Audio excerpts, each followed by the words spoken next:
pure pickle. Hello, you are listening to a classic episode of This Week in Geek with either TWIG 1.0 or 2.0 or whatever we called the cruise before I joined on. That's right, this is a classic episode that we're presenting mostly in its entirety. Generally, these are either going to be one of the topic shows, either that or a guest interview, something to that extent. And we wanted to preserve everything as best as we can, but I did want to have a preface at the beginning that some of the closing lines or some of the advertisements and sponsors that we had are obviously no longer valid. We're not going to go in and heavily edit anything when it comes to the closing and that. For instance, we do not have a call-in number anymore. If you want to get in contact with us at the very end, we'll obviously have our normal closing that we have, which explains the email addresses. But if you are concerned or have any other questions, or if there's another episode that you'd like to suggest that maybe we can go rifling through in the archive for, contact me at alex@thisweekingeek.net, or the main email, which is feedback@thisweekingeek.net. So without further ado, let's get into one of these classic episodes. Hello there! My name is Bartholomew J. Fancy Cat, but humans have taken to calling me Sprinkles. I am a feline of discerning taste and luxury, and I demand the very best, and I want it delivered to my door. Meowbox is a subscription service that caters to felines like myself and gives us all sorts of new treats to try, toys that entertain, and it even helps fellow animals in rescue shelters. They even personalize it for your cat's name. They still insist on calling me Sprinkles, however. What are you waiting for, human? Promo code GEEK10 and get 10% off your full subscription at meowbox.com. Now go visit meowbox.com for more information and tell them Sprinkles sent you. Did you grow up with the NES, PlayStation, Star Wars, cartoons, and 80s TV? Do you like to think who would win in a fight between Batman and the Master Chief? Comics, games, movies, music, and TV. They're gonna tell you everything you need. Superheroes or not, they got your back. They're gonna save the world of geeks.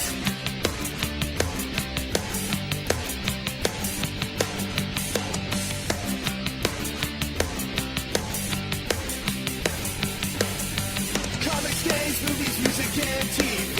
They're gonna tell you everything you need. Superheroes or not, they got your back. They're gonna save the world of This Week in Geek. This Week in Geek. Klaatu, Barada, necktie? Hi guys, it's Mike the Birdman Dodd here from ThisWeekInGeek.net, and this is the topic show for the month of October. As you can guess by my slightly mispronunciation, we are talking about the Evil Dead franchise. That's right. If you're joining us this week, you should know that on Starz, and I think Superstation in Canada, Ash vs. the Evil Dead comes out this Saturday on Halloween, I think at 9:30 p.m. Eastern, so be sure to be checking that out. But I'm not alone as I travel looking for the Book of the Dead. I'm joined by my compatriots, Andrew Roebuck.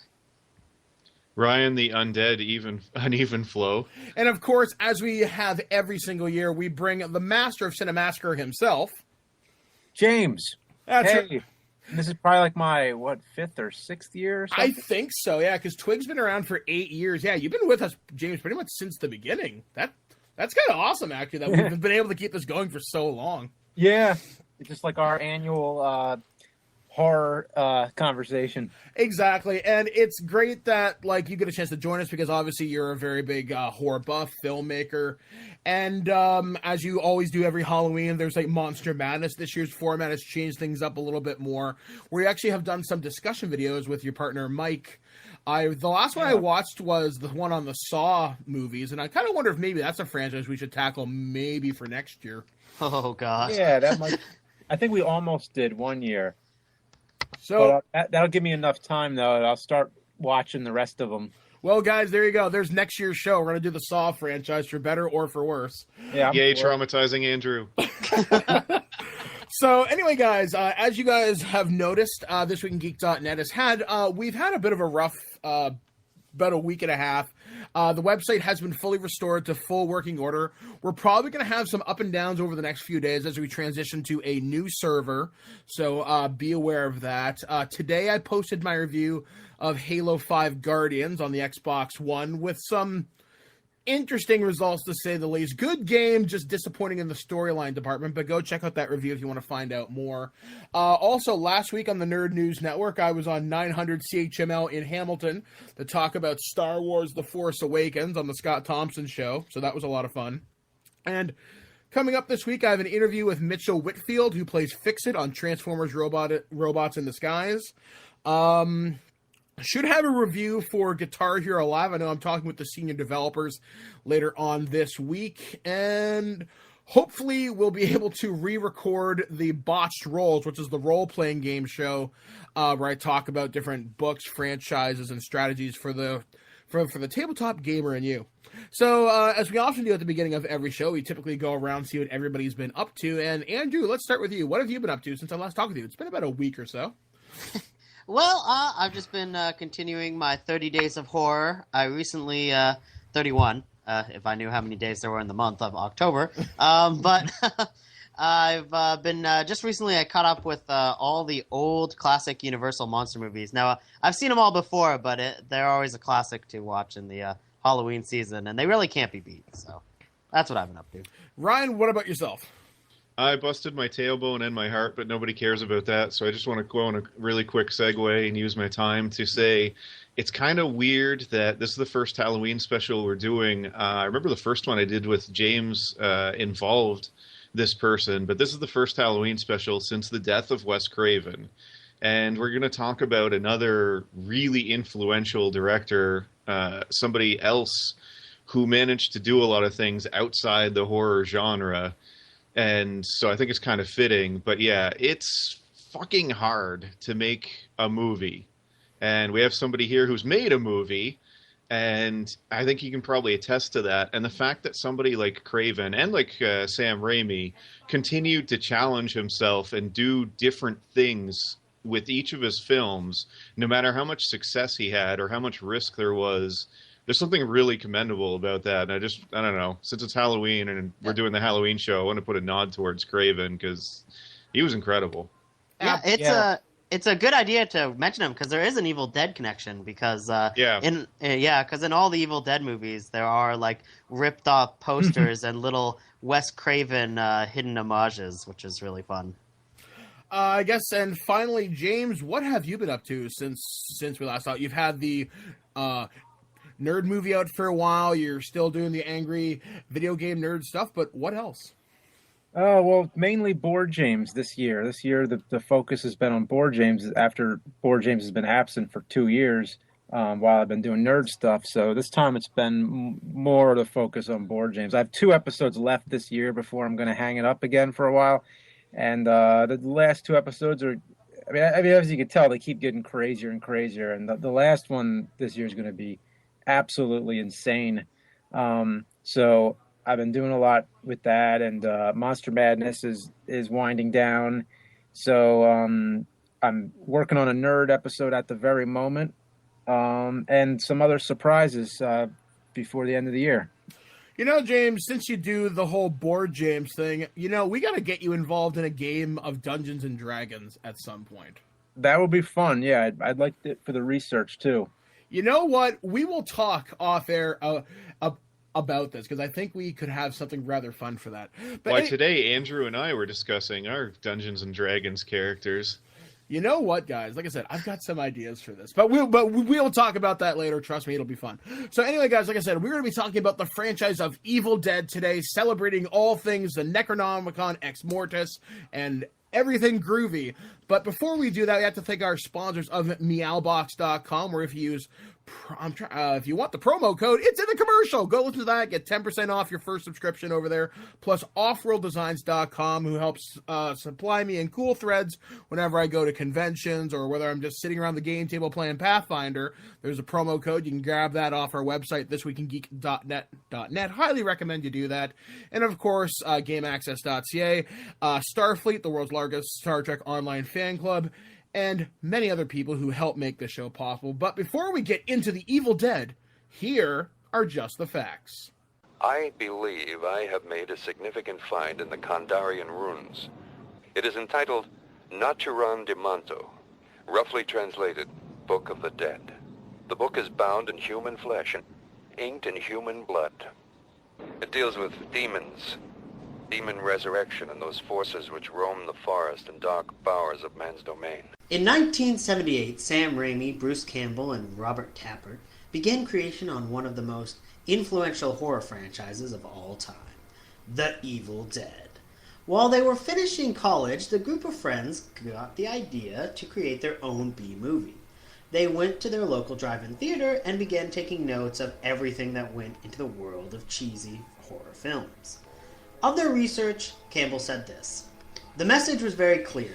Keep the pace fast and furious, and once the horror starts, never let up. The gorier the merrier became our prime directive." They managed to procure some fundings and set out to make a horror film inspired by the works of H.P. Lovecraft and his famous Book of the Dead, also known as the Necronomicon. The first film, as inspirational as it is, has a very simple concept. A group of friends travel to a deserted cabin, and one of them finds the Book of the Dead. Once they read from the book, the dead rise and demons take over the forest. Slowly, one by one, each member of the cast is taken over by the dead, becoming demonic mockeries of their former lives. In the end, only Ash, played by a young Bruce Campbell, manages to survive. The film went for blood and guts so extensively that it was marked as one of the video nasties in England, which meant it got an X rating, making it unable to be shown in theaters in England. 6 years later, they released a sequel to the film entitled Evil Dead 2, which is the most popular and well-known of the entire franchise. The sequel retells the first film in the first 20 minutes and then proceeds to introduce new characters and concepts. With the higher budget, they were able to go grander and more gruesome. The film also had a much more intentional humor mixed in, adding to the film being more of a comedy than it was a horror. The last film in the trilogy was Army of Darkness, a film that is almost entirely comedic, with any horror elements taking a back seat. When you think of the iconic Bruce Campbell performance, you are thinking Army of Darkness. He encompasses all of the campy goodness he's been known for all these years later. With the ending of Army of Darkness, the movie franchise was dormant for a while. However, the franchise did continue in the realm of comic books, with Ash Williams dueled the following characters: the Marvel Zombies, Dracula, Xena, Jason Voorhees, Freddy Krueger, and even the Reanimator. At one point in the comics, he even manages to save Obama from a deadite. The franchise also has had 5 video games ranging from the Commodore 64 to the iOS, and has even had a Broadway musical. It seemed the franchise would be demoted to side stories as the distance between films began to grow and grow. That is until 2013, the film was met with what originally seemed to be a remake, but was revealed to actually take place within the same universe as Ash Williams and the rest of the films. The new film had a much more serious tone, with most of the violence occurring in a very real, visceral manner. Some old-school fans found the new approach jarring, as it lacked the camp aspects of the original. Most recently, it was announced that a new TV series was premiering on the Starz network this Halloween. The TV show features an aging Ash Williams donning his chainsaw and boomstick for another battle against the armies of the Deadites. Interestingly enough, that show co-stars Lucy Lawless, who is best known for her role as Xena, and as previously mentioned, Xena did at one time have a run-in with Ash Williams in the comic series. So, as we eagerly await Ash's return, stay groovy this week in Geek. Tatir mano mansizon hazan sobar saman robza dar his hiker dans de rodza ganda. And thank you for that, Mr. Roebuck. So, yeah, we're here to talk about Evil Dead, and long before Raimi did Spider-Man, which, I don't know, what's he best known for at this point? I mean, Evil Dead's kind of back, Spider-Man's been rebooted by somebody else. He's still a busy man, but I don't know. Seems to be more on the production side, that kind of thing. I would say That's more recently. I'd for, say more the Spider-Man stuff. Not the blind waiter. Has anybody? No, I haven't actually. Oh yeah. There's these old well, because Raimi and Bruce Campbell and company, they were all just kids in their backyard making home movies, like us, and they were shooting on 8mm and everything, and they made all these hilarious short movies that were just like unreleased, obviously, but I guess somebody got a hold of them, or somehow you can find them on DVD if you look really hard. Fitting you bring it up, because I mean this all started with Within the Woods. Yeah, that's right. Within the Woods was among those. I think that was like the last of those that they did. Yeah, and that's what got him his funding in the end for The Evil Dead. Yeah, like their origins were really more comedy, like they had Three Stooges inspired stuff that they used to do. Yeah, and it's on because I mean we'll get into this in a second, maybe, but in terms of how I got into Evil Dead, I got in with the comedy stuff first. The first of the movies I ever saw was Army of Darkness, and I really want to hear from everybody how they started, because I feel like that kind of changed my opinion of each of the movies after. Like, I look back at Evil Dead, and I look back at it with a very different eye than I would have if I had seen it either originally or way back when. Obviously I was, 1 whenever it first came out, but, let's say I was 30 at that point. I wonder how much differently I'd see it. It's just, it was really ahead of its time in a lot of ways, and it kind of paved the way for a lot of things. Maybe not in the same way that Evil Dead 2 did, but in terms of what he did, especially with a really limited budget, it's a really interesting movie, and it's really interesting when you put it against the others. But again, like, my introduction was kind of the more comedic, slapstick one of the group of them. Uh-huh. So I don't know. Like I say, I wonder how much that colors it. Would it have been a lot different if I was introduced into the horror part of it first, or what? And that's something I always wonder about. Same with... I was the other way around. Okay, good. Order. Yeah, I saw them all in order as well. I ended up seeing, back when I was in high school, I managed to just randomly rent the first movie because you'd hear so much about it, and it was just one of those movies that even in the 90s people were still talking about Evil Dead and the Evil Dead franchise. So I obviously seeked it out and I watched it, and when I watched it the first time, the first movie actually still holds up pretty well and was still effective at giving some genuine scares along with the comedic elements. So. I think it might be the scariest. I'd put it that way. I mean, aside from the remake kind of went further horror, but I think in terms of those original movies, it might be the scariest. Yeah, and it's especially interesting to watch that movie now because some of the scariest parts about it and some of the most interesting parts about it that kind of add to the visceral nature is all because they didn't have the budget to do anything. Because when there's one point when Ash shoots a gun out of the window, and I was listening to the commentary, and they're talking about how that was an actual gun they shot, so near the camera. So when you see it break through the glass, and it was all real glass, it wasn't movie glass. So it just adds to this little elements of realism, just because they didn't know any better. So how I got started in the series is I actually came in from a very unique angle for this one. I had a friend of mine who was in the Army, and he was on leave for like a couple of months. And he was living in my old hometown of Owen Sound. And we were randomly listening to Metallica in his apartment. And we were listening to this song called The Call of Cthulhu, or Cthulhu as they pronounce it on the album, or whatever it is. And it's an instrumental.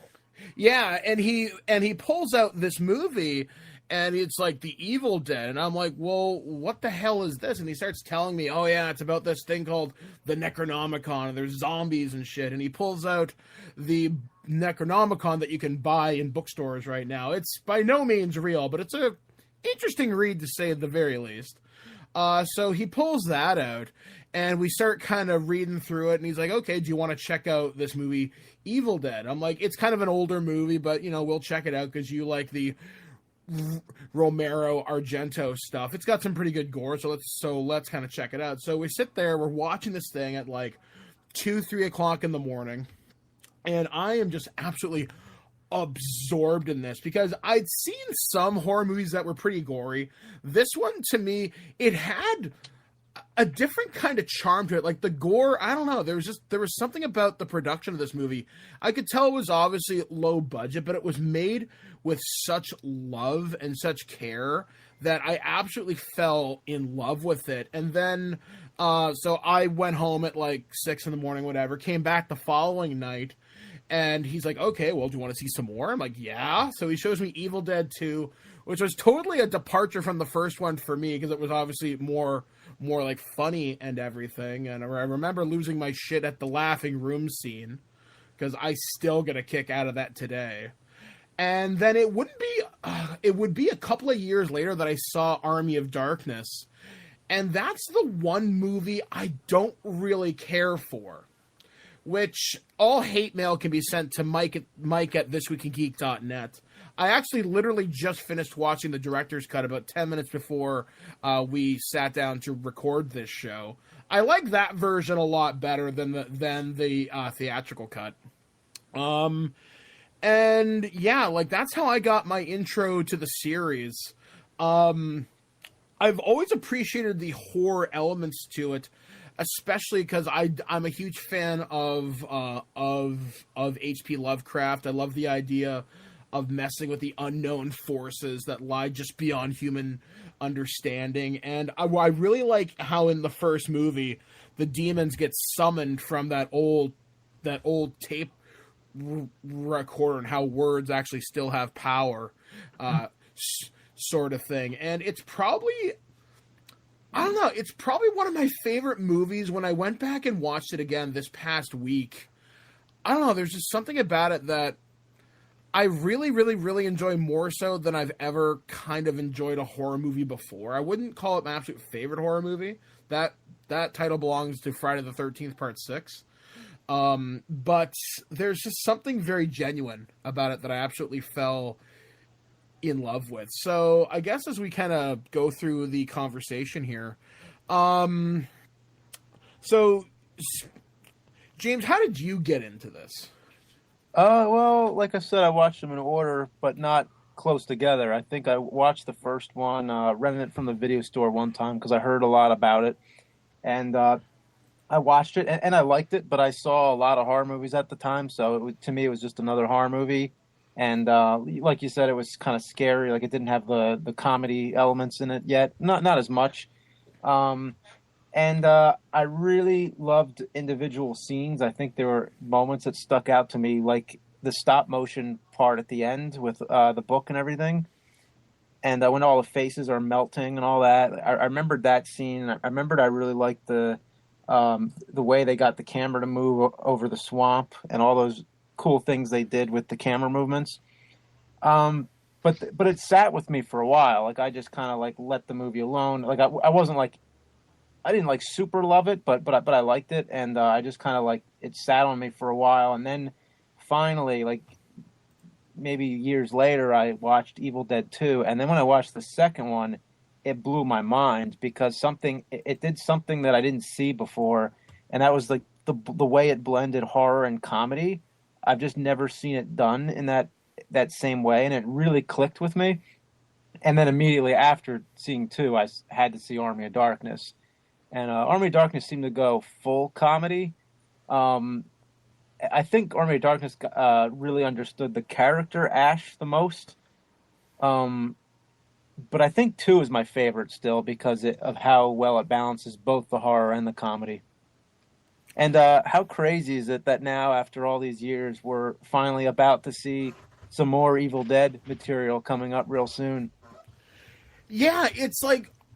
I'm really surprised that it's taken this long to get anything new Evil Dead that isn't a comic book or a video game or something else. Yeah. Because once they do a remake, it usually seems like, well, they did the remake, so they're kind of done with the original then, aren't they? And I've heard things where they were going to cross over, like they were two different, like a shared world or whatever. And And then I heard about Army of Darkness 2 and that was going to happen. And it seems like now they settled on just doing a TV show, which was the last thing I expected. Yeah, like just the fact that they can continue the narrative X amount of years later. So I guess the theatrical ending to Army of Darkness is the canon ending now. I don't know where the comic books will fit in, if they do at all. Yeah, I guess. But Sam Raimi and Bruce Campbell, I think, have all said that they preferred the director's cut ending. And I did too, because they said, that's what would happen to the character. They felt like that was the most fitting way for him to turn out. And I always felt if there was a fourth movie, because they went to medieval times and now they're going to go to the future, and every movie was going to be like a new theme kind of. But I guess it's sort of going backward again. I don't know. I don't know. I think I'd kind of like to see Ash fight Deadites in space, or Mad Max meets Evil Dead, which would be incredible in all sorts of ways. I don't know that we need an Ash X set in space. Oh, but it might be awesome. Come on, we've had Muppets, we've had Jason. I'm trying to think, what's the weirdest thing we've had in space in terms of movies? I would argue Hellraiser in space was a standout. Yeah, that was pretty strange. And Santa Claus versus the Martians or something at some point. Oh yeah. So okay, all right. So to go through the individual movies, we had the original back in 1981, and like we said, it took a very serious approach to it. Obviously, very, very low budget. Shot, I think, in 1979. Amazing work on the one thing none of us mentioned. Outstanding work in it on a lot of the makeup. Yes. Some of the they did as much. They took as much care with everything as they could in terms of continuity. I mean, certain things change. Hairstyles being one of my favorites from scene to scene with it. But I mean, one thing that was well maintained throughout. They did a good job with makeup, especially considering a really limited budget at the time of anywhere from, I don't know, estimates put it around the $350,000. I don't know what kind of makeup person that buys you, but apparently they did a really, really good job at the time. Well, yeah, because you think that, you look at people who would have been around in that area, like your Tom Savinis and whatnot. So there's probably people who are very much inspired by him, and obviously you want to do the one-upmanship. But the thing about the makeup for the first Evil Dead, it's legitimately unsettling at times, especially with the eyes, which I think that's something the remake nailed really, really well. I think my favorite special effects from the original is the pencil stabbing scene. Yes. Like in the Achilles heel, it's oh, I mean the tendon, but and just that slight painful, and just that little bit of a kind of twist as the pencil goes in. Yeah, and then the added moment of there's blood dripping from the pencil afterwards as he's as the Deadites approaching Ash. It just really works. My favorite, there are two shots in that movie I absolutely love. There's one where I think it's Cheryl. She's possessed by the Deadites and is hanging there, and they're like, "Why have you disturbed our ancient slumber?" And it's just the way that her body is. It literally seems possessed. There's some really good body language in that particular scene. I love that. And when James was talking about the stop motion, there's a scene where I think it's Scott's body starts to rapidly decompose, and the skull just goops, just melts in super rapid stop motion. And I love that. I mean, obviously you can tell it's not real, quote unquote, but I just love how weirdly gross it looks. Yeah, and then it's got all the cockroaches come out and the snake comes out. I always wonder if that was kind of an inspiration for Halloween 30 Season of the Witch, that little shot of all those creatures coming out, because that's a big part of that cheesy movie. Now, I've made the mistake of watching that particular scene while eating. There is a part there's a part during that scene, it's not a blink and you'll miss it, but you'll notice stuff coming out of the arm of the corpse. Never eat rice pudding at that particular time, because I'm pretty sure that's what that was. It looks like coleslaw at one point. I'm just okay, that's enough of that. But I kind of like how the movie, because I think it runs like just under an hour and a half. It's 85 minutes. 85 minutes. So it knows exactly what it's got to do. Sets up the character, sets up the situation. And I think the Evil Dead movies, one thing I was noticing today, they are so well paced. They never leave you any time, to get bored. And they know just enough when to ramp up tension, when to not do it. And just how to make sure things are clicking along and never overstaying its welcome. And I think horror movies, specifically in the 80s, they either did that really well or they didn't. Because I can think of certain horror movie franchises where they kind of overstay their welcome, where they're maybe just 5 minutes too long and it kind of takes away from it. The only thing I'll add, and the last thing I want to add about the first Evil Dead, is something you alluded to, and that is, the timing, pacing, and everything. I liked the characters in this movie. They did a good job of setting them up as at least likable people. And this is some foreshadowing, because the remake did not. I genuinely liked the people in this, and not just Ash. I mean, with a pretty short amount of screen time for everybody, they at least set it up that you kind of want these people to escape, at least. Yeah, like, there's nobody truly unlikable in this, and when obviously their fates happen to them, you kind of like, oh man, that's brutal or whatnot. One moment with that too is when I think it's Scott tries to leave in the woods, kick his ass and attack him, and he comes back in the cabin, he's dying on the couch, and he's like, Ash, I don't want to die. And you see Bruce Campbell emoting as best as he can do. He's like, it's all right, we'll be fine. Here, drink this water. And then he just drops the glass out of his hand because he's gone. Like, there are little great character moments in there like that. Like, you're right. It's one of the few slasher horror movies where everyone's going to die, but you kind of give a shit. And I can't think of too many movies, specifically from the 80s, that give you a completely likable cast of characters that are essentially cannon fodder, in essence. I'm trying to think, what else can we really say about the first one that probably already hasn't been said? Roebuck, what are your thoughts on it? I'm really impressed by the film. I still find it holds up really well. I mean, the gore effects, especially, they've already been mentioned, but they are a standout.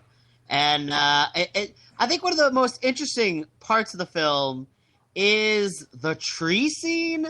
I'm surprised you haven't. I was waiting for someone to bring it up because I didn't want to do it. The tree scene is really interesting because I remember seeing an interview with the girl who was in that scene, and apparently, according to her in the interview, she said she did not know about the added stick part, like that was added afterwards, and she didn't know that was going to happen. So she watched it and kind of got really disturbed and like has kind of avoided the film for a while before she like could come around to the fact that they did that to her. So it was it's pretty interesting. And the first film is probably the one, if you've watched the movie Cabin in the Woods, I think that entire film takes a lot of elements of the first Evil Dead, like with the added scene of the cellar door flies open just like it does in Evil Dead. And if you pay attention to the screen when in Cabin in the Woods, there's one of the monsters that can attack is the angry molesting tree. So it's pretty influential. How oddly specific. Yeah, I remember the first time seeing the tree scene, and I remember because I'd never seen anything like that. I was maybe saw this when I was maybe 16 at the time, thinking, "Holy shit, they can do that!" Yeah, it's for those of you who don't know what we're talking about, and I'm sure there's at least one or two. Tree rape is the best way to describe it, and they even do a grosser version in the remake. It's almost reminds me in part of Jason goes to hell where the thing crawls up the chick's dress, and that's about as vivid as I want to get with this description. Coincidentally, that actress did also not know about that happening. So seems to be a recurring theme. Filmmakers are like, "Hey, if you want to do this, don't tell the actress." If you want a genuine response. Okay. There's a lot of good behind the scenes footage, mainly the second movie on the DVD. And I remember on the second one, I remember there's a lot where, like, when the tree's pulling her across the ground, it's like all the vines are going into her face. And they had them all go underneath the makeup and everything. And they did a really amazing job, like you said, with the makeup. It was incredible. Which I guess that's a good point to transition into Evil Dead 2, which is a lot of people's favorite of the series that I happen to just kind of notice when I talk about this online. Evil Dead 2 took a much more comedic approach, and definitely where the musical, which we will talk about a little bit kind of later on, draws a majority of its inspiration from. So Evil Dead 2 thoughts. I guess, James, let's start with you. What are some of the things that you love about Evil Dead 2? Well, it was the first time I've ever seen somebody have to fight their own hand and cut it off, and then the hand gives him the finger, and then his reaction is to shoot at it, and then blood sprays out of a hole in the wall and fills the room.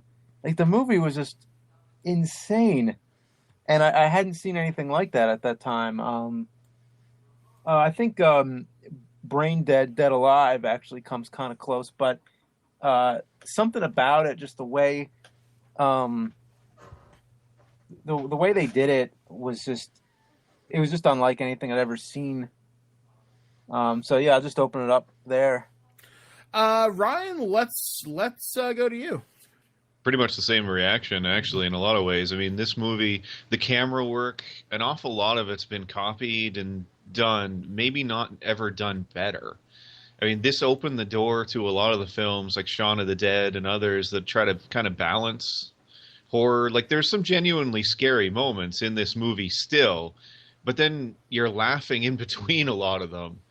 And it's really interesting because, I mean, this one really let Campbell kind of go, at least a little bit. I think Army of Darkness let him finally just go crazy. But, I mean, Bruce Campbell, this is some of his better work on both the comedic and the creepy side, which is kind of funny. But yeah, this is a really good movie, and it really holds up well. And James mentioned a lot of extras. James, I don't know which version you have, but I mean, there's the Book of the Dead version, which has the sort of Necronomicon look to it, which is a really good version of it on DVD. You get a ton of different extras and everything with that. Oh yeah, the one with that's actually like the Necronomicon. Yeah, and you push it and it screams. Yeah, I liked that version. And if you're interested in movies or making movies, I think that's a must-own for a lot of people because the amount of stuff, in this that a lot of other people have used is phenomenal. Yeah, for sure. I mean, you mentioned Edgar Wright and the whole editing of how he builds the chainsaw arm. That's like in every Edgar Wright film. And has become like a staple of his directing style, so it's definitely pretty amazing. I still think my favorite part of the entire Evil Dead 2. I love Evil Dead 2, and my favorite part is when he just starts laughing maniacally and then dancing with the lamp. Yes, as the lamp goes up and down, and he's like dancing with it. I'm like, oh, it's the best. It's probably he has so many levels. Like, he goes from fear to just laughing, and then just laughing and going insane and being afraid again. It just kind of has so many shifts in mood. I love some of the subtle jokes in the scene before that, when like after he cuts off his hand, the farewell to arms like being the book that's weighing down the wastebasket. Oh yeah, and you're talking about how they had all the Wes Craven nods back and forth. I forget, was that the one where?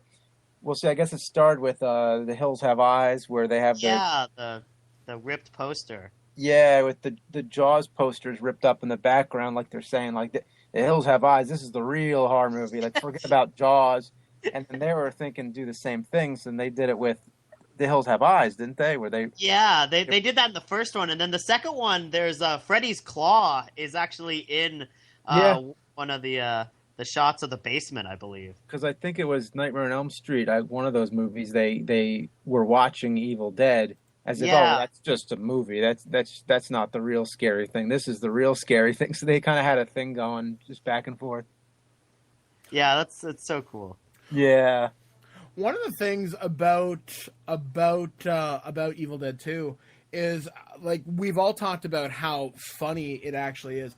I think that is one of the few times I can think where horror and comedy absolutely work together. The only other movie I can think of that I appreciate on that same level, as I mentioned before, was Friday the 13th Part 6, which was directed by Tom McLaughlin, and he took it in a very funny, self-referential kind of humor kind of way. With like Evil Dead 2, like James was just saying, there's so many just shifts in tone, especially in that one scene. And then as things kind of go on, there's one scene where they're jumping on, it's the body of Henrietta. They're trying to stuff her in the cellar, and one of her eyeballs pops out and goes right in Bobby Joe's mouth. It's such a memorable and like horrifying scene. Like as soon as you mention that movie, I'm like, oh, the eyeball scene. Ugh. And it's weird because go back and watch that movie again and listen. There's so many audio jokes in there too.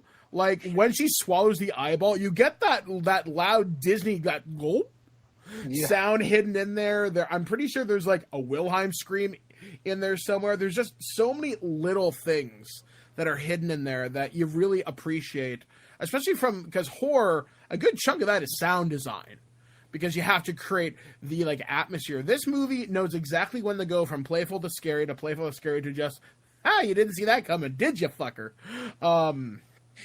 And there's so many just great performances, like Ryan was mentioning, some of Campbell's best comedic work. And I would actually say this is probably his best comedic work.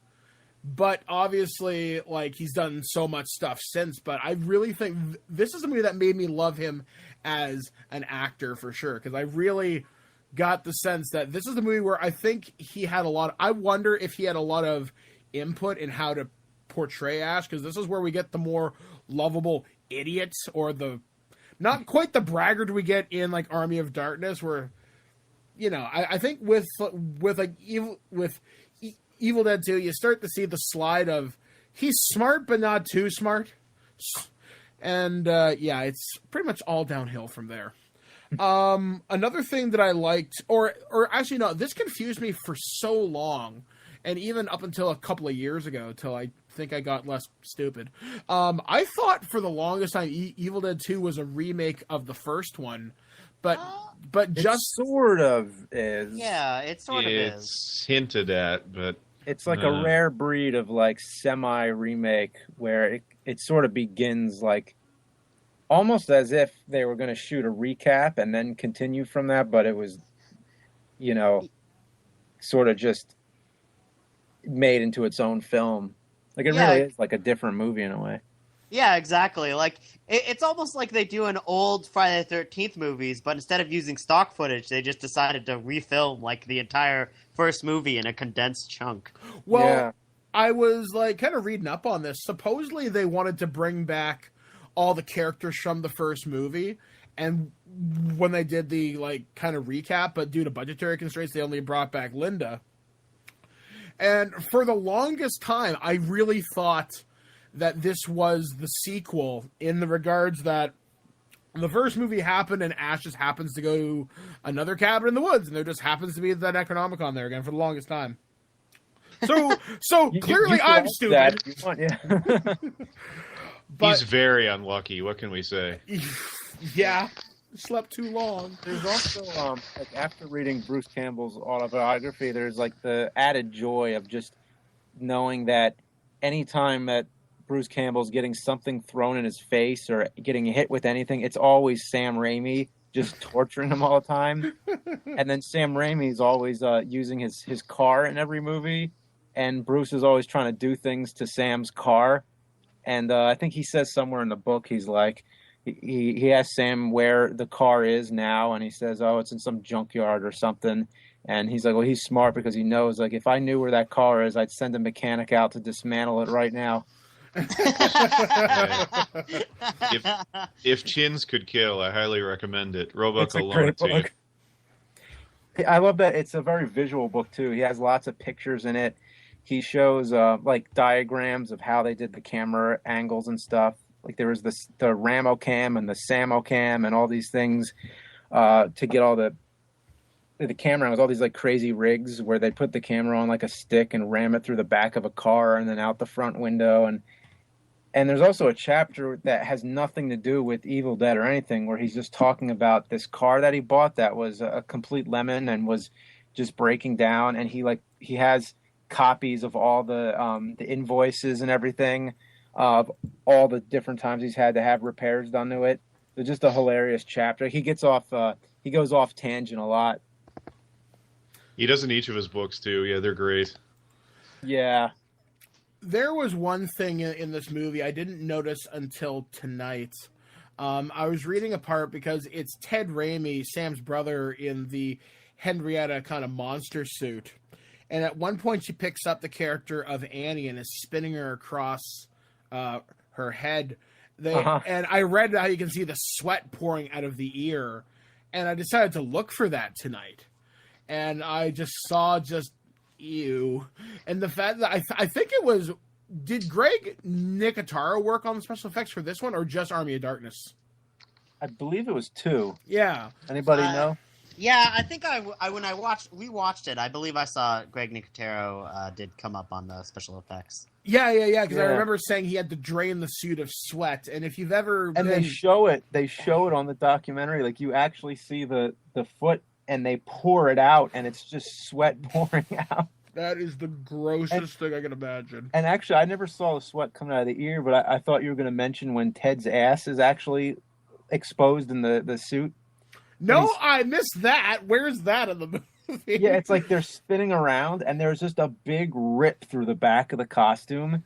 And it's basically just like his bare ass just...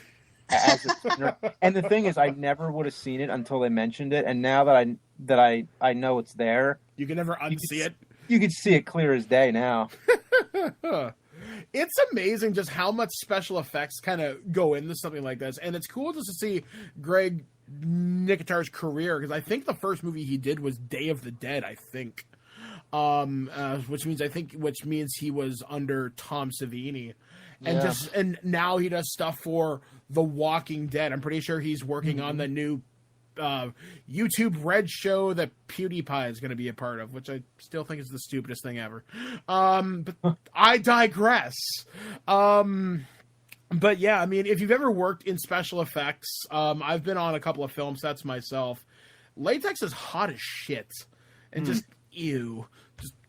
Just when you mentioned the sweat out of the foot. There's a scene in a movie, I think it's Jackass 2, where they have the fat guy dress up in the giant sweatsuit and they drink it, and I'm going to stop this line of talking. Oh. Army of Darkness, let's talk about that. That's less gross. That's a wonderful lead-in. Thanks. Shut up. Army of Darkness is... I go back and forth, but I gotta say, I think Army of Darkness might be my favorite. I love this movie. Yeah, every second from start to finish always brings a smile to my face and makes me laugh. Because to little things like Klaatu Verada Niktu and then him messing it up, but also that it's a brilliant reference to when the day the Earth stood still, and like all of the moments like that. Like it's just amazing. Great. This movie is the most quotable. Oh, for sure. Yeah, it's the most quotable sequel too, because it actually picks up from the second movie. Yeah. Yeah, and I'm curious, it would be fun to sort of go through and try to figure out which movie's been aped more. Like, I mean, Evil Dead 2, an awful lot of elements have been used, and I mean, it revolutionized a lot of filmmaking and the way people did shots and camera work and that kind of thing. But Army of Darkness, in a lot of ways, kind of coined the whole, let's make a movie. Let's make a not very good movie intentionally, but somehow have it turn out good. And I mean, how many films have tried to do that over the years and, varying levels of success, but it's really hard to do. And it's something that this one kind of nailed. Yeah. And I feel like it almost fell into it. I'm not sure if they meant to or what going back, it would almost be fun to be on set to see what everybody thought they were actually making. You know, can you think of any movie that has an audio rack focus? I'd never heard that term before tonight. I never did either till I saw the commentary on Army of Darkness, and they mentioned it. And I'm like, oh, so that's what that is? And they're laughing about it, like as if like they know that nobody's ever done that in the history of film. So that's how creative it is. That they actually, there's a shot when it's during the whole skeleton battle at the end, and there's a close up on like a bow and arrow, but it's one of those flaming arrows. Oh, and yeah. the camera focuses from like the skeletons to the arrow, and when it rack focuses, the audio goes with it. Yeah, that's right. Like it goes to like the sizzling of the flame. That's amazing. Yeah. And it's funny, after, I mentioned before with Wes Craven, and it's the same with Raimi in these movies, and then some of his other ones as well, too. Stuff like Darkman and other films he's done. He continued to do and try different things. And again, he did a lot of it on a budget, especially at this point. Obviously, with Spider-Man, budget wasn't an issue. But back then, I mean, Army of Darkness was one of his higher budgeted and it was still only $11 million. I mean, that's one shot of a Michael Bay film. So, I mean, what he was able to do, and all the special effects in this, because this is easily, I think, the most special effects heavy of each of the Evil Dead movies, and obviously until we get to the remake, but what he was able to get out of it, and man, I really miss stop motion. There was an art to that, and Absolutely. It's sad that that's kind of been lost in all the CGI, probably because it's cheaper and it takes a lot less time. I mean, stop motion takes a crazy amount of time, but there's something with it, and I know it doesn't always feel real, like the way the frames work or anything like that, but it has a charm that seems to have been lost over the years. Well, one of the things that I heard during the audio commentary for it is they mentioned Army of Darkness is more or less just a homage to Ray kind of Harryhausen stuff. And there's an awesome documentary. I don't know if it's on U.S. Netflix right now. I think it's still on Canadian Netflix that you should check out if you're a huge fan of Ray Harryhausen and the stop motion stuff. But yeah, I mean, I agree with you on that. It has a charm to it. It has a look that I really, really, really like. And this is the only movie I can think of where they fight an absolute metric fuck ton of skeletons. There's one point, there's one of the special features on the, I got the Blu-ray from Shout Factory last week, and they've got Greg Nicotero and I think it's Howard Berger talking about some of the special effects. There's one thing that they start talking about, because Sam Raimi came in to their specific effects house because they wanted them to kind of do stuff for it. And at one point he's like, well, how many skeletons can I get? And they're like, I don't know. How many do you want? He's like, I don't know, 5? He's like, how about 40? I like 40. And there's one scene where Bruce Campbell's driving his car in Army of Darkness, and it's got that huge propeller on it, just tearing skeletons apart left, right, and center. And Raimi was ludicrously ecstatic at that. There's also another kind of neat story from the Blu-ray, where do you remember the Deadite that attacks Ash in the pit? That's like the big grotesque monster-looking one. Oh yeah. So they showed Sam a sketch of it, and he's like, I don't know whether I want that or not. So they went ahead and built the suit anyway. So they have him coming into the office to come look at the suit, and they've got a guy in the suit just standing there, motionless. And Sam's like, I don't know, that looks all right, I guess. Then it lunges at him. Sam almost shits his pants because he's so scared. And he's like, that's in my movie now. And that's something that I do appreciate about Army of Darkness is all the special effects and how they were all practical. Like, this is before CG, because I think this was shot in 91, released in 92. So this is before your Terminator 2s, your Jurassic Parks and whatnot. So CG wasn't really a thing yet. And I always love, I guess it's, I love the look of old school green screen and blue screen stuff. Because it looks just enough unnatural, but there's kind of a charm to it as well, just because you know the actors have to react to it. Like, for example, when they're fighting in the windmill, when Ash is fighting all the little kind of duplicates of himself, the production audio, you can hear someone yelling markers to him, and he's like, oh yeah, on count 34, I have to duck. On count 33, I have to, like, fall or something like that, because they had to match different frame speeds for it or something like that. So from a filmmaker's perspective, I found that incredibly interesting. Because I went almost like you can trace like an era of special effects from King Kong to Army of Darkness. Yeah, that's true. Yeah, I've never quite thought of it like that. And it's kind of awesome just to be able to look at a movie like that and see the effects team and everybody else who worked on it. That was a labor of love. And I didn't even know this until like about a half hour ago, is that Danny Elfman did the music for this for nothing. Oh, wow. He did the main theme anyway, yeah. There's questions as to how much he did, but he certainly did the main theme of the film. Which, that's kind of awesome. I mean, he basically did it as like a huge thank you for working on kind of Darkman. Yeah, he composed all of Darkman, but in general, he really only did the March of the Dead. That was the main theme for the movie. But still, I mean, it's nice to be able to call in favors in Hollywood like that, because people will do that if they really like your work or if they enjoyed working with you one time. So it pays to make friends. I guess. It's funny you mentioned the special effects, too, because this year we got a movie that was a throwback to all the old ways of doing special effects and the old ways of filming. I mean, go watch the extras for Mad Max Fury Road and watch the similarities in how they filmed those movies. Same sort of idea, all practical, but a lot of cameras that were moving, a lot of cameras set up overhead or over things or through things, that kind of thing, and very sort of similar perspectives. Although, you know, Fury Road obviously by a director who made most of his work in the 80s, and he had a few since then, obviously, but yeah, it's kind of same, and it's nice to see a throwback to those old ways rather than the CGI heavy stuff. Absolutely. Like, that's one thing I definitely appreciate, is when a film can go practical, or when a television show can go practical. That's why I like Walking Dead. Yeah, there is some CG enhancement for blood or to take out certain weapons or whatnot, but all the gore effects, or at least 90% of them, are practical. I'll be curious to see how much is practical in the television series coming up for Evil Dead, obviously. I hope it's a lot practical. I really do.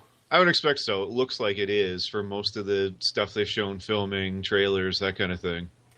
Now, I will say this. Army of Darkness is my least favorite of the series. Boo. And you guys are making fun of me off air for this. And I think the reason is it's because it's such a shift in tone. I mean, Army of Darkness is what, PG-13, right? That's a good question. Yeah, I'd like to know that myself. Yeah, I believe so, because I know there's an R-rated cut and then there's an director's cut. So, like, I'm pretty sure it is PG-13 upon our initial release. Yeah, so there's just, I think it was the massive shift in tone that I didn't really like, because I felt Evil Dead 2, it was funny, there was still gore, it was a horror comedy. I felt Army of Darkness was more fantasy comedy with some horror elements to it. And that's not necessarily taking away from it. It's just, it wasn't what I was expecting in Ash leading his battle against the, like, Evil Dead. I guess I was expecting more of 2 or 1, which I thankfully got that when we went into the remake, which came out back in 2013. Army of Darkness was R. Universal desperately wanted a PG-13 rating, so Sam Raimi made a number of cuts, and they still gave it an R rating anyway. It doesn't seem like an R at all, though. No, but it's a little tone, like it doesn't feel as risky as the first two. Yeah, like it seems like, I wouldn't say restrained, but definitely in a different vein. Yeah. So I guess let's move on to the remake. This came out, like I said, back in 2013, and upon initial viewing, I hated this movie. Though in the last 2 weeks, I've watched it about 3 or 4 times, And I think I found the perfect atmosphere for it. I was really sick a couple of weeks ago, just after I was hospitalized, and I wasn't able to sleep a lot. So I decided to turn this on. It's probably about 4 or 5 o'clock in the morning. And because it's the fall, it stays darker longer, blah, blah, blah. You get the idea. So I live in a fairly small town, which is fairly sleepy. So, there's not a lot of ambient noise. So I'm watching this, and there's just so many great audio jump scares in that movie. And it's not often that a jump scare gets me, but there's one point in the first, 10 minutes of the movie where you meet the possessed girl, and her father's about ready to kill her by setting her on fire. And there's this great moment where he's covered her in gasoline. He's got the shotgun ready to go. And he's like, I love you, baby. And the daughter is like, Daddy, don't do this. Don't do this. And you just through the tears, the girl goes, I will destroy your soul, or something along those lines. The camera cuts back to the father, and then it cuts back to the girl. And it's just the girl just looks up, and you see her eyes be that yellow kind of orangey, almost like Sith eyes from Star Wars, but way more fucked up. And she's like, I will kill you, motherfucker, and all this other shit. And it starts laughing at him and saying, I killed your whore, and all this stuff. And there's just little things like that in that movie I really like. Like, when the jump scares happen, I really think they're rather effective. And the makeup in that movie, I think, really sells a lot of the scares in it. Yeah, I feel what my problem with the movie isn't the gore effects or any of the effects or any of the more frightening moments. It's simply the fact that I didn't really like the characters all that much. I mean, there are a lot of things the film does right, but to me, one of the most important parts of a film is the character, and I didn't like any of the characters. And in fact, my least favorite character was that guy with the glasses who reads the book. Eric, yeah. Yeah, so he almost dies 5 times in the movie. And each time he almost meets his end, it's my favorite part of the movie. I was getting so excited in the theater. I'm like, I don't like this character. He's gone. He's gone. He's back. Okay. It's fine. It's fine. He's going to have an even crazier death. All right. It's coming. No, they will not kill this character. He lasts until the very end of the movie, and he has the most damage any horror character who's not the main character receives in a movie, and he still kicks. Yeah, he's basically the Terminator in that regard. And I'm so mad because it's a character that I actually just want to stop on screen. Yeah, some of the characters in that movie are genuinely unlikable, and the only people you ever really get attached to is there's 2 main characters. There's the girl Mia, who's a junkie who's trying to get straightened out and is possessed for 80% of the movie. And then there's the brother David, who dies, which actually genuinely surprised me, actually, when they killed him off in the last 15 minutes. But yeah, they're all pretty much unlikable in one way or another. I mean, the girl Olivia, she plays a nurse. There's David's girlfriend, I think her name is Natalie in the movie. And as you mentioned, the high school teacher Eric, who's this annoying prick. Yeah, it's kind of hard to find people to cheer for in that movie, all things considered. But I think if it does anything right, it does atmosphere well. I'm going to tell you how it doesn't do anything right. Okay, all right. My issue with it is it's the definition of an unnecessary sequel. We talked about a number of films. Each of the first 3, you could say, influenced not only the genre, but influenced filmmaking in a lot of ways. This one does nothing new. This one did nothing at all for the genre, did nothing to filmmaking.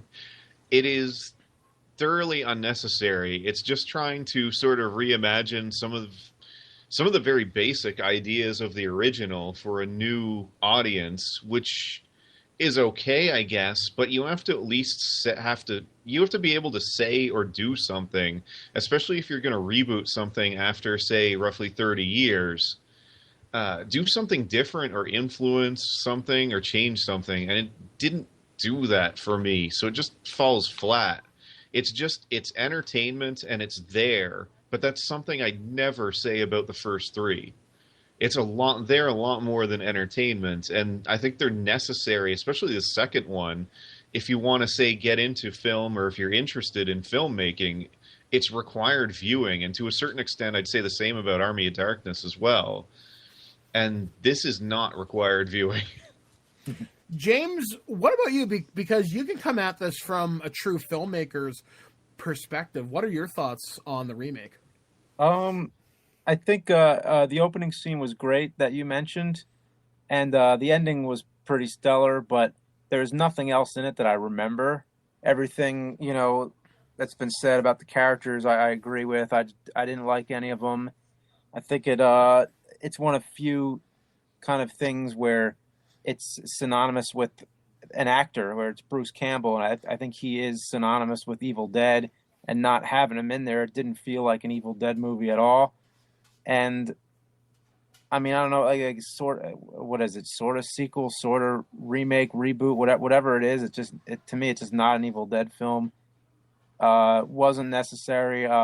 Didn't absolutely hate it, but didn't care for it, and it just didn't interest me. It wasn't what I wanted. I wanted to see an Evil Dead 4.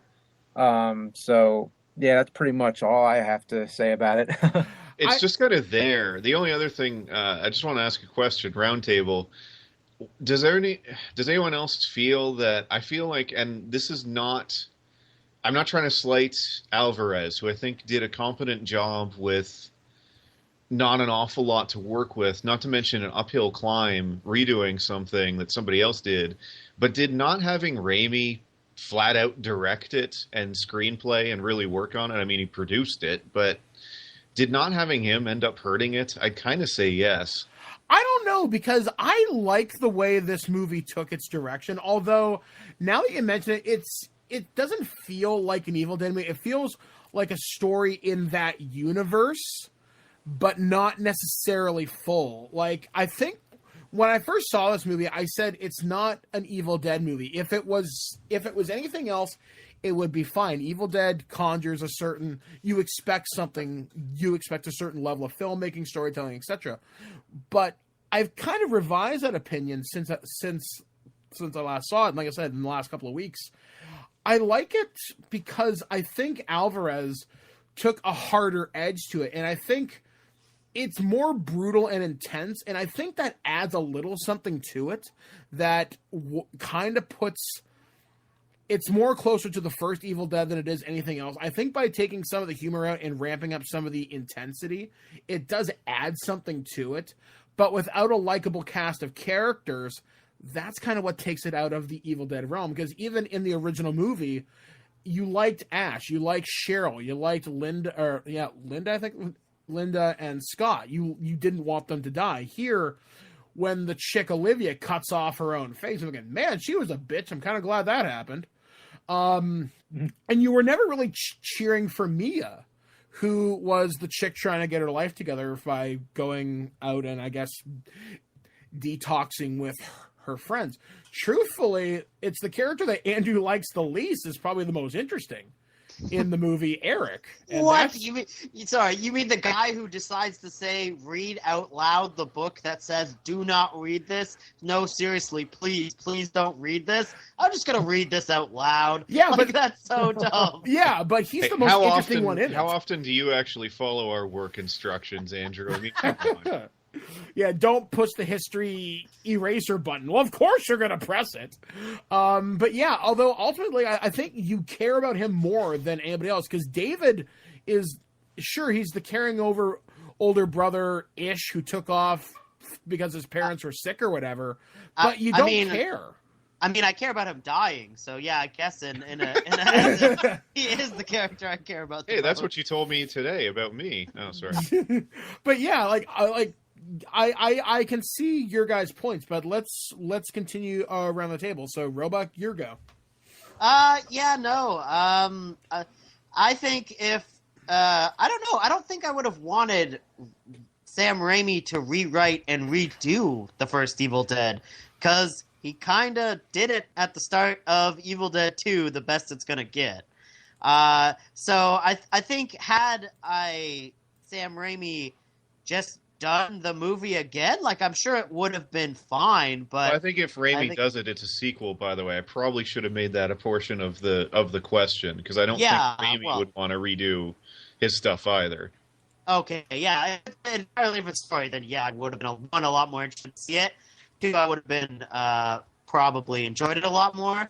But Sam Raimi has made some mistakes in his later career, so I don't know, because I wasn't a big fan of Oz the Great and Powerful, and Spider-Man 3 is a story of its own, but so it would have been interesting. I don't know. I think my answer to this question will really depend on how he does with, because I believe he's doing the first episode of Ash versus the Evil Dead. So if that's on point, then yeah, I definitely would have wanted him to see. Yeah, Halloween night. Yeah. So just a couple of days away. So James, what about you? What do you think? I know why they didn't. Like I would imagine I know why, because you know it was such a hellish experience doing the first movies that I just feel like if they're going to do it, the only reason to do it would be to do it even better and put even more blood, sweat, and tears into it. And, you know, I mean, all the physical pain that Bruce Campbell went through and everything, it just seemed like the only reason to do it would be to do it like twice as much, like go even harder with it. And now it's like, unless you're going to top it, then why would they? So I wouldn't really want to see them do it unless they were really going to go for it, if they really had something more to say with what they started. Yeah, I wouldn't have liked to have seen them do it, but sort of not go all the way with it. And with the TV series, I'm not sure what is going to happen with it, but I'm very, very interested to see what they do. Well, I guess that's a pretty good point to transition into the TV series. Like I said, it premieres this Saturday as of this recording. We're doing this on October 26, 2015. The early reviews that I've heard is that it's very good. And that doesn't entirely surprise me. Like we just said, if it's Sam Raimi behind the camera and if he's had huge input into this, yeah, it's going to be pretty much what we expect. Now, I think this is only how many episodes is this? 10. 10. Do you think there's enough gas in the franchise to keep going beyond that? I think I think the best way for me in my own imagination, in my own head, like I said, picking up after the future ending of Army of Darkness, when he's in the future, I would think it would be like a radically different theme each time. But this seems like they're going more like within what we would see in the first two Evil Deads. So I don't really know how much they can do with that or not. So I'm not sure, when the gas is going to run out. It all depends on what their big overarching story is, because I imagine there's going to be some big bad guy that we haven't seen yet, and it really depends on what the story is there and what aspects of the Necronomicon or the Deadite infestation they're going to explore, or if they're going to shift to other supernatural things. I don't know, right? I mean, it would be great if they incorporated some of the comic book stuff. I know this would never happen in a million years, but if they did any of the Freddy vs. Jason versus Ash in the realm of Ash versus the Evil Dead, because in the second season, you could just call it Ash versus Freddy versus Jason. It goes along and just a different title with the verses every time. I don't know. Yeah, I'd see it. My God, I would pay so much money to see that. I've never read those comics, though, but I know I was at a Q&A one time where somebody asked Bruce Campbell, what do you think of Ash versus what is it, Ash versus Evil Dead versus Freddy Krueger or Jason Voorhees? Yeah, it's Freddy versus Jason versus Ash, I think is the official title. Oh, okay, yeah, and they asked him what he thought of it, and he was like, "Oh, I think it's shit." He doesn't like it at all. Well, he's wrong. It needs to be made. No, anyway. I mean, this season's, it's 5 hours. Well, 4 hours probably after you take out commercials, bumpers, et cetera, right? So they've had, 28 years roughly to add stuff. And I mean, I look at Miller and the Mad Max franchise. He had 30 years, and he says he's got at least 3 movies plotted out now. So, I mean, anyone on this, and, you know, Raimi's directing the first episode. I don't know exactly how involved he is. He is the executive producer, but let's assume that, you know, everybody working on this probably grew up with Evil Dead, and they've probably spent all this time in their head coming up with different ideas. So I think there's probably enough gas for at least a couple seasons anyway. Or at least I would think. You know, you give a bunch of creative people, writers, producers, everybody, even some of the actors probably have some ideas based on what they've seen. Give those people, you know, 20 some odd years, they're going to have at least, you would figure, enough good ideas to crank out a couple of seasons. I don't know about, you know, it running 7 or 8 years or something, but we'll see.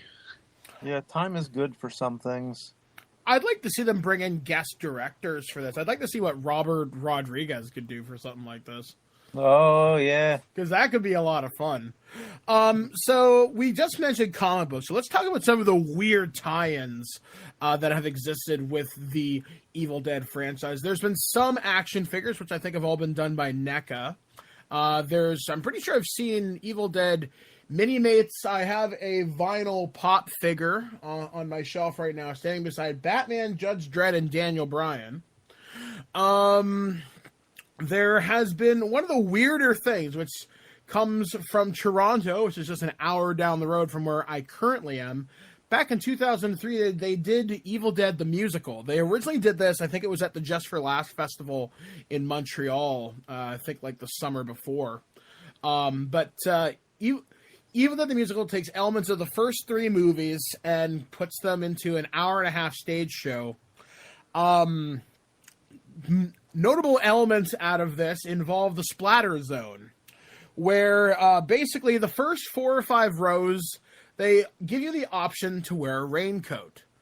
They drench you in blood, like buckets of this stuff. I saw this at the Rivery, I'm pretty sure I slaughtered that name, in Toronto, and there was just blood everywhere. And I saw this with like 2 different casts, with a different guy playing Scott, but it was Ryan Ward playing Ash. And some of the songs they do in this are kind of funny. I'm actually probably gonna put a link in the episode here, so you can check out some of the soundtrack. My favorites being "What the Fuck Was That?" I'm a Housewares employee, and I think there's another one, but one of the lines, they kind of quote Army of Darkness, and some guys talking about S-Smart, and the guy's like, I just thought you were fucking with us. Turns out you're not. So yeah, if you want to check out those, I'll put a kind of link in there too. I actually interviewed the guy that played Jake, Nug Nargang, and he's on he's currently on Sportsnet 360 as one of the hosts of the wrestling show on there, whose name completely escapes me right now, but he's on there with Jackie Redmond and Jimmy Corderas, who's a former WWE referee.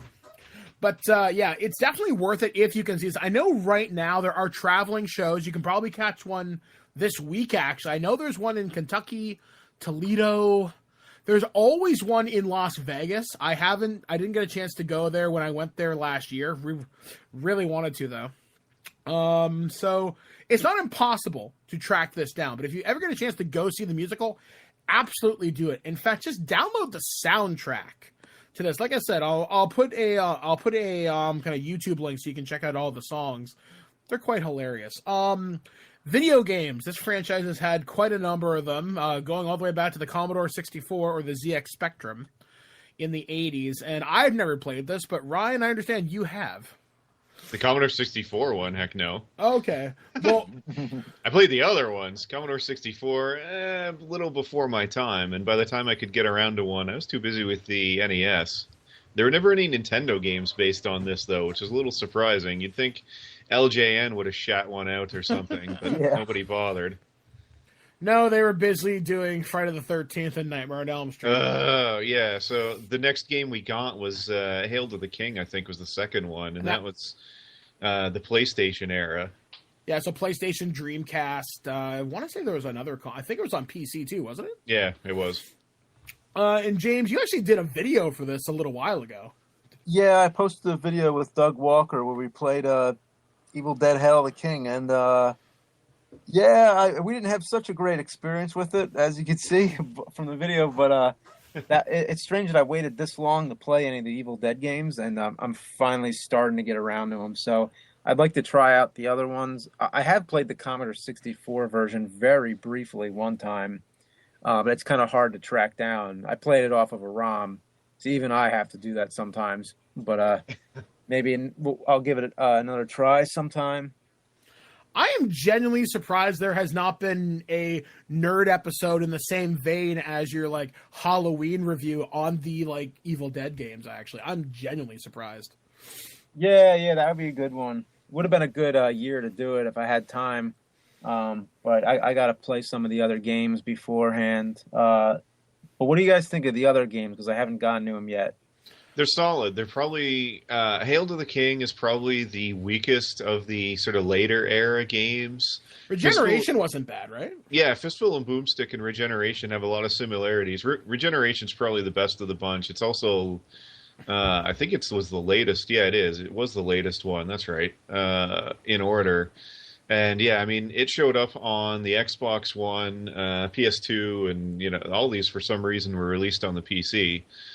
But yeah, this was probably the most fun game anyway. It still wasn't great, but it just, I don't know. I mean, part of the reason was this one is the only one that gave you unlimited ammo and gas and everything. So it was more action oriented, and you got a rage meter you build up. And it just, I don't know. It was more fun than the others, at least. The other one's a little more slow. Not as much action. This is sort of the Army of Darkness of the Evil Dead games, I guess, where it's more just run around and blow shit up. I kind of hope there'll be more games. I know there's one out on like mobile phones right now. I wouldn't mind a new downloadable hack and slash game, which maybe if, I guess, Ash versus the Evil Dead is really successful, maybe someone will pick it up. Because I think the last company that have the rights was THQ, and THQ is no more. After, I think it was Saints Row 3 shipped, they just pretty much went down the shitter just due to mismanagement and that stupid tablet video game they had. Yeah, a variety of problems, and then all the delays with South Park and their rights and all that fun stuff. I miss THQ. They were good. So do I. Now I'm sad. About THQ, one of the funnier things when they were cleaning out the offices, the former president, one of the things he made sure to take was the giant purple dildo bat. There's a great picture of that, I think, on Reddit or something. All right, guys. So I guess we're just going to begin wrapping up the show here. So what is the Evil Dead's legacy in film and Ash as a character? Holy cow. I don't know where to start with that. He's just like a lousy hero, basically. He's like a hero that you're stuck with, but you love that he's lousy and that he's, just inept at certain things. And he can save the day, but he also fucks up a lot. He's a lovable idiot. Yep. And the one-liners. He's just full of one-liners. Does anybody have favorite lines? Groovy. I say that all the time because of him. This is my boomstick. Let's go. Yeah. Swallow this. I love the line in Army of Darkness where he's like, "You're in charge of Jack and shit." And Jack just left town. Yeah, that's one of my favorites too. One of my memorable shit-talking moments. I was playing. This goes back like 10 years. And I was playing Rainbow Six Raven Shield on the PC, and I had voice chat on. And we were playing like Search and Destroy or some shit like that. And I remember sneaking up on a guy, shooting him in the back, and I was like, good, bad, I'm the guy with the gun. And obviously, all the obscenities just came flowing out of this kid. And even with that, there's so many one-liners where they had two versions of that line, where the other one where he says, "I'm not that good." So it's like, there's so many that they probably have like tons and tons of outtakes of stuff, and you kind of get the feel that he's just making it up as he goes on. Like, give me some sugar, baby. Like, what does that Yeah. mean? Like, what does it mean? Give me some sugar. I think my favorite use of that line is in the Marvel Zombies comic book series. He like uses that line on Dazzler, which is just great. Now- Yeah, and also I'll add this in terms of the character, in terms of acting and that kind of thing. I think there's a lot of people that have kind of tried to do the Bruce Campbell. I mean, this really launched his career, and he's a capable actor. I mean, he does good work in Bubba Hotep, for example. Oh, love that movie. And some of Yeah. his other films. Like, he's a good actor, but I don't know how much acting there is in kind of playing the lovable idiot for him. And, he's not an unintelligent man, obviously. He quite clearly, I'm not calling him an idiot. He quite clearly understands his audience. He's far from it. It's just, he has a natural charisma, and you want to see the guy on screen. I mean, even in Burn Notice, where he's playing a not as likable guy, you want to like the guy. And I think that's something a lot of actors that kill for. Now, here's a question that I just kind of thought about. Does anybody have any personal Bruce Campbell stories? Because a lot of us go to conventions and appearances. Yeah. Any stories here? Just the way he answers questions is hilarious. Somebody asked him, "Do you regret Congo?" And he goes, "Why? The check cleared." I actually have a story about Bruce Campbell. This goes back to Fan Expo, which is this huge thing that happens in Toronto every year. It's basically our version of Comic-Con, but shittier. This goes, like I said, probably about 2007, 2008. I'm doing one of my first reports in the crowd. I've got my camera person, my audio person. I don't know what's going on. In fact, this was the same convention where I'm pretty sure I accidentally knocked Buzz Aldrin to the ground. So I'm an asshole in that regard. Did you say one giant step for me? Oh, sorry. He probably would have kicked my ass, even for a friggin' old guy. Actually, that's true, yeah. But I'm walking through the crowd, and I guess because I've got media access, I'm heading towards the back area. I'm supposed to go meet Stanley or something. So I'm going through the crowd, and my camera person is shooting a bunch of B-roll just over my shoulder, and I hear a voice go, "Hey, nice hat." And I don't think anything of it. I'm like, yeah, fuck off. We go back and review the footage. Guess who said nice hat? Buzz Aldrin. Oh, sorry. Bruce Campbell. Fucking Bruce Campbell. And I'm thinking, Jesus Christ. I could have had a moment there, but nope. I'm just like, yep, get out of my way. I'm self-important. Was there anything special about your hat? I was wearing a Guitar Hero hat covered in buttons, I think. But yeah, I remember. So I don't know whether he was making fun of me or whether he legitimately meant it, but there's my one and only brush with the chin himself, and I fucking wasted it. Oh, fuck my life. All right. I read his book. Does that count? Both of them. Have you taken anything from his books in your real life? Do you live the Bruce Campbell way? So how about the wrap-up now there, Mike?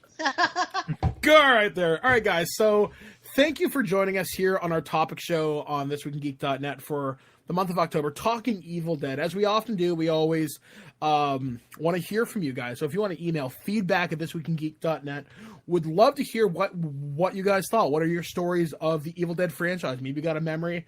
Maybe you have a better Bruce Campbell memory than I do. Would love to hear from you. I'll read those emails on our weekly news show, which airs every Friday or Saturday on ThisWeekInGeek.net. We also have a voicemail line, which is 817-717-7202. Would love to hear from you guys. James, what do you got coming up before the end of the year? Before the end of the year, two more really big Board James episodes. One really soon. Hopefully, a nerd episode in time for Halloween, and a nerd episode in time for Christmas, and some other surprises in between. Good stuff, and it's going to be available on YouTube and on Cinemassacre.com. Yeah. Excellent stuff. I know for us here on Twig, between me, Andrew, and Ryan, next month we're probably going to be doing the Fallout franchise because Fallout 4 comes out in just a few weeks. So look for that towards the end of next month. I'm going to try and rip through Fallout 3 in New Vegas in a month, and hopefully Fallout 4. So we could probably get Blanchard to review all the Fallout voice CDs. I'm sure those are tied in. Oh, God, why? So we'll be talking about that. And then in December, how can we not talk about Star Wars? So that'll be something we'll talk about as The Force Awakens on December 17th. I guess I should watch those for the first time. No, just kidding. So anyway, catch up on those ones. Yeah, I've heard of it. I just never got around to it. I don't know. It's one of those indie films you hear about, and that's a film with the guy with the pointy ears, right? Oh God. Anyway, so for This Week in Geek, we have been Andrew Roebuck. Ryan the Uneven Flow. That's your cue, James. Oh, I think I said it already, but, Okay. but we stepped on each other's lines there. All right, guys, and I've been Mike the Birdman Dodd saying, groovy. What the fuck was that? Your sister has turned into a zombie. What the fuck was that? Your girlfriend was a demon too. What the fuck was that? She just ripped my pre-ripped Abercrombie. What the fuck was that? I got some Shelly on my shoe. Want to see me make bubbles with my spit? Sure do. In fact, that's the theme of our next show. So don't miss it. What the hell happened to George Lucas? Oh my God, there's snot on my face. And I'm your host, Mike the Birdman Dub, and I'm not a join. What the f does that mean? F that. 10 seconds. No, you gotta keep that. Let's do this right the first time. F you guys. Ew, it's in my mouth. Oh God. What's it taste like, Mike? Water. Ew, salty. Let's start this episode with a shat. Okay, I'm good. Geico. Holy shit. Oh my gosh. Freak. Die. Holy crap. Whoa. Whoa, my God. Whoa. Where did it go? I'm like a stupid monkey. As you can imagine, they don't let us out much. You've been listening to This Week in Geek. Tune in next week to hear, somebody random. I don't know. Maybe even a hot chick. Yeah, let's go with that. Did anyone ever tell you that you were very, very sexy? Well, actually, no. They never will. Check out our website, thisweekingeek.net, for more geek content. As well, subscribe to our podcast through iTunes or any podcatcher. If you'd like to comment on this episode, head to this episode post on thisweekingeek.net and comment through Facebook Connect. Or you can call our voicemail line at 817-717-7202. Send us a Twitter message by replying to @ThisWeekInGeek. Lastly, you can email us at feedback@thisweekingeek.net. This extra music was produced by Pronobozo at pronobozo.com. We'll see you next time, and remember, lower your shields and surrender your listenership. So, do you screwheads believe I can save you from Kandarian demons now? Oh, I thought that you were fucking with us. We thought you were a lying prick. Yeah. All that jive about you and killing demons. It just sounded like bullshit. But apparently you weren't talking smack. 'Cause we saw that evil chick. She was going to eat us. And severely beat us. Till you shot her in the tits. That's right, you saved us. You saved our lives. You saved me and my baby and these kids tonight. You saved us all. You're the baddest motherfucker in this whole strip mall. We thought you were a phony on some anti-rave, but now we see that you're a hero and you saved the day. Because you blew that bitch away. Well, I told you I could kill these demons, and none of you believed me. No. That's why you're merely customers while I'm the S-Mart employee. Yeah. Cause I kill what looks even slightly evil. Who knows who the next victim will be? Not me. Cause I shoot and kill and saw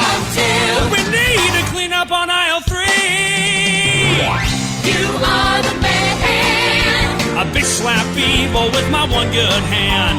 You're my hero. I shake down deadites like they owe me dough. I saw that demon trying to ruin your shopping day. So I grabbed my 12 gauge and I blew her away. That's right, you blew. You blew that bitch away. You blew what to smithereens. You blew it like a drop tea. Blew the bitch away. I used to fucking hate you and your lying ways, but now we changed our minds. You think you're okay because you blew that bitch away. Blew that bitch away. Yeah. At no point in your rambling, incoherent response were you even close to anything that could be considered a rational thought. Thanks for listening to this episode of This Week in Geek. Hungry for more? Check out our website at thisweekingeek.net. You can subscribe to the podcast, browse our Twitter and Instagram, and leave your thoughts on today's topics. If you'd like to give us some feedback, send us an email at feedback@thisweekingeek.net. Tune in next time, and remember, lower your shields and surrender your listenership. We would be honored if you would join us. Thank you for your cooperation. Good night.